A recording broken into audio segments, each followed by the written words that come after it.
bây xa thôi mình khi đào một phen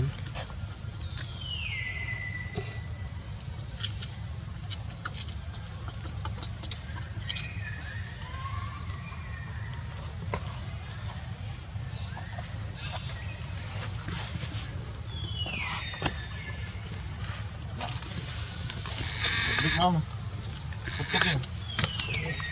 bắt chưa được đâu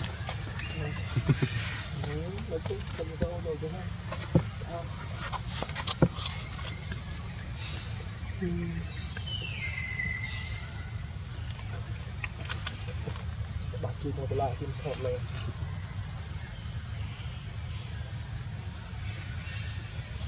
bắt là bắt không phải rất là nó mới là nó đặt là không phải bắt tao mình tụt tiệt thế trong đen cái bật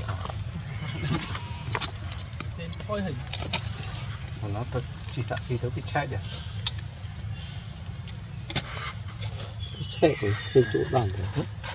văn này đơ bán đó bán bật là cà phê để miên cướp thiện à bây giờ tàu bị cào tôi bị chạy chạy nhiều bạn chế chế để chế là đó là đập rêu cọ chế phục cái đò thì thôi để ăn chế mấy chả tích nhé này còn cái đạt được cái tí gì nó tự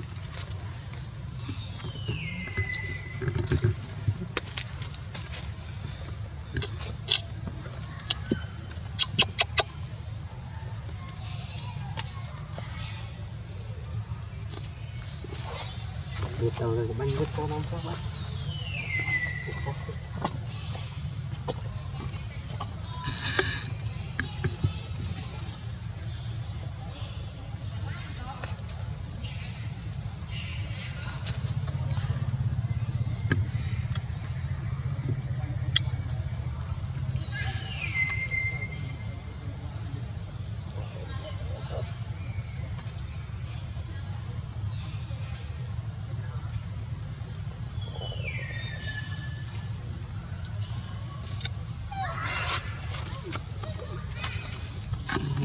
sạch hơn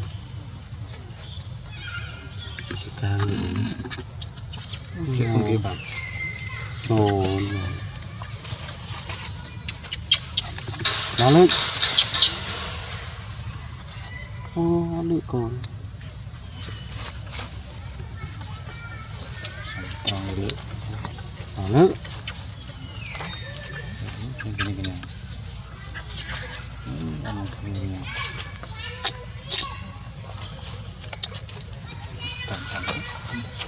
chắp đai môi nó là chắp đai ở đây chút riêng chút riêng tăng mặt chuyện ngày bánh bánh xe nhưng mà còn lên vào một ngày tí đó mà tôi chưa biết là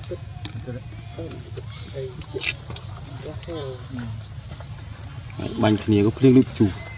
lộ đấy rồi thì hình nữa bánh xanh pút luôn bánh xanh pút cho phải khe riêng rồi đây miền sụt tiếp đó dân nhỏ ắt riêng nó ngập mưa lắm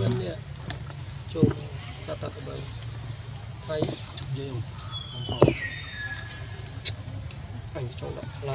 cái cuộc trong trường trôi rồi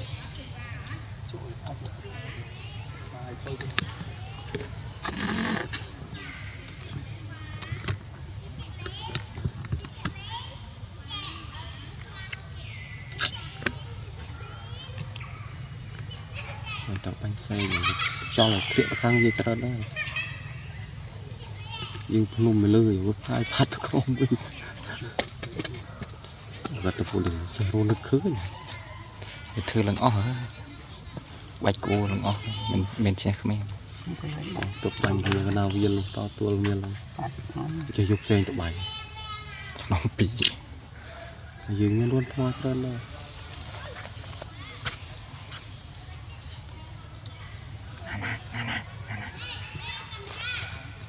bóp môi mà luôn à đi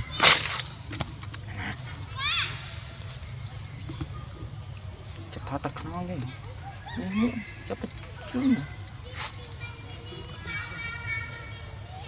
ô liêng lui thế mặt lên đuôi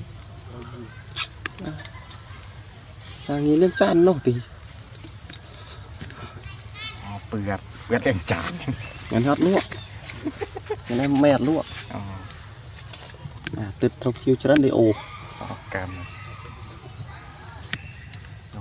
bờ nhung đánh cái ngay số sao tít tay chưa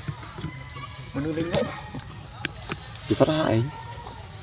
làm nghe số em tràn diệt tường tường nó phu bắt cái đó rồi việc thợ bán nó cắt thỏi hai mươi thực đi đây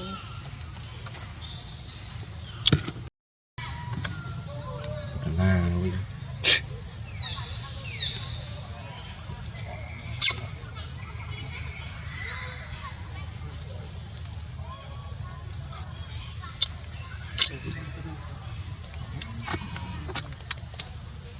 rồi đi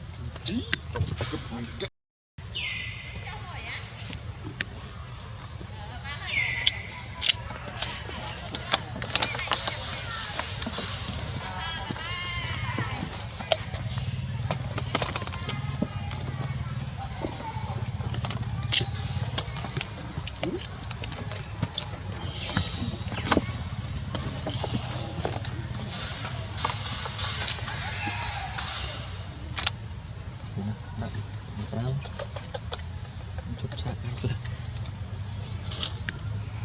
anh ta không tạm ở vài lần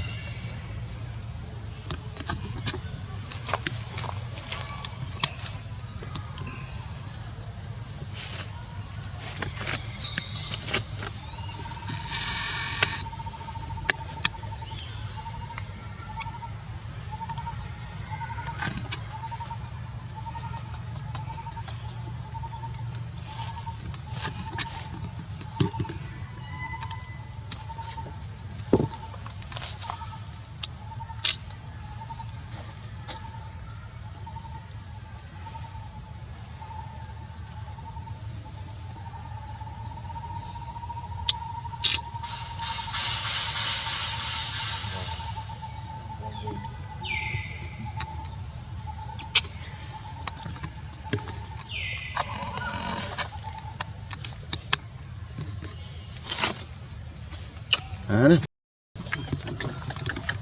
cái cho cái pin